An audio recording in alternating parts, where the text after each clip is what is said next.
Interesting. I think in terms of power, that could bode very well, because this is the evolving life force, life purpose. Saturn can bring that to eminence, can bring that to a state of respect. Definitely he's working hard, whatever he's doing. The other thing that's happening is Chiron, I think this is significant, transits his ascendant. Chiron is a shamanic planetoid. It relates to where our wounds are and where we can heal. Now, this is really fascinating because a lot of people feel like Obama represents, we hear the word hope, and like a kind of healing possibility for this nation. Chiron coming onto someone's ascendant can either mean that how we appear and like our energy out there in the world suffers a severe crisis or wounding. Now, if you lose an election, that could definitely happen. But it could also mean that one appears as a Chiron figure, as someone who comes in to heal the wounds. Okay?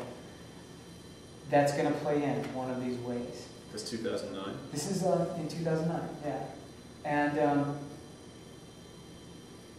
in 2010, Jupiter will transit Obama's Chiron. So expanding that force within him of being that healer or that wounded part.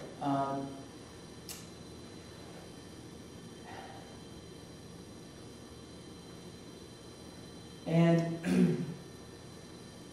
the last thing I'll mention is that in 2010, Neptune is on Obama's south node. Neptune can dissolve things. On the south node, I feel like in Aquarius, this is, I think, very powerful.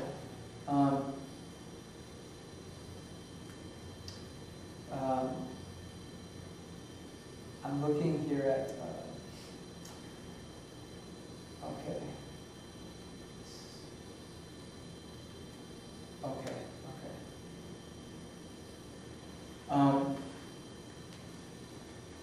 Neptune represents this dream, okay, of vision. And so we have in 2010 that on the south node, on Obama's south node. I don't want to project anything, but I think that that could work in two very opposing ways.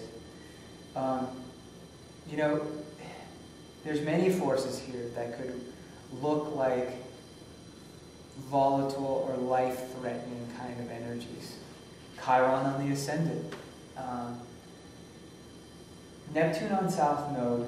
Neptune dissolves, south node takes away. There could be some really potent energies around maybe some kinds of assassination attempts at that time if he's in power. And this is backed up with some things that are happening in the sky during that year. And I'm going to talk about that more in detail after Sarah Palin's chart, because it's big in her chart, and that gets into kind of the trajectory of the next few years. But it's going to be a very volatile, radical, highly extreme summer in 2010. That's when this is happening in Obama's chart. This also links Obama to Abraham Lincoln. And I'm going to mention this just really quickly here, although I'd love to talk about it for a long time. But right now, Neptune is at the exact degree of Abraham Lincoln's Neptune and his son. Lincoln had this kind of vision of unification of the union, Neptune word. His life purpose, the sun, was about healing the rift, and he had Sun, Chiron, and Neptune conjunct, healing Chiron, the rift, the wound of the nation. And he was assassinated as he attempted this. The interesting thing is that Lincoln's Chiron Lincoln's Sun, and Lincoln Neptune are all on the south node of Barack Obama. Now and you talk to any astrologer, and anyone that puts the Sun especially, the 3 planets onto someone's south node, says they are definitely bringing in a lot of the energy, the aura, the vibration of this being. And interestingly, of course, we have, the connection with Illinois and the place that both these men rose to power, a similar kind of life story of coming from very impoverished backgrounds. There are some powerful karmic links.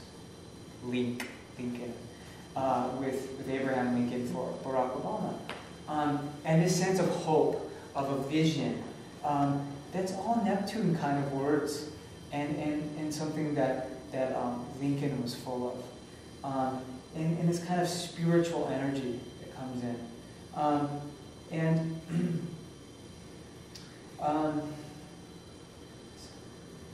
The interesting thing as well is that, and I just think it brings another karmic tie, is that Barack Obama's Sun is on Lincoln's south node.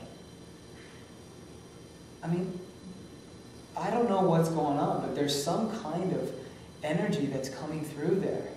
And without jumping and saying this is the reincarnation of Abraham Lincoln, but that there's, like I said, an aura of vibration coming through.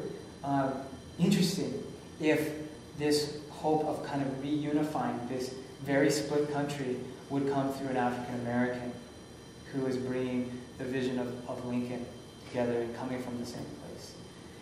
This is what I mean by some of this really being written in the stars, especially when we look at how the nodes in the sky for this last year have hit these exact points. If you look out into the media, Abraham Lincoln has been incredibly popular this year. There have been a ton of books that have come out about Lincoln. There have been, he was on the cover of various magazines. And interestingly, and I don't want to tangent on this, but it's really fascinating because the nodes bring people into our collective mind frame. It's a kind of karmic overtone or undertone. It was Newsweek, I think. They put out this issue like a month ago, and it was about it had Darwin and Lincoln, and it said like who's the most important man in history or something like this. And I'm like, what does this have to do with anything? What it had to do with was that the nodes of the moon, because Lincoln and Darwin were born at the same exact time. Same day, same year. Everything was the same. No. Same time, same minute. Not the same time. So it was the same day, the same year. Same day. Yeah. I think it was 12 hours apart. The point is that the nodes in the sky were exactly conjunct the Sun and the Neptune and these other parts of Lincoln and Darwin. Hence the prominence. So bringing in someone who brings that kind of Lincoln energy into prominence this last year, I think is very interesting and powerful. Just wanted to mention that because I thought it was incredibly fascinating. And the other thing is that John F. Kennedy is related to Barack Obama because Barack was born during Kennedy's term in office.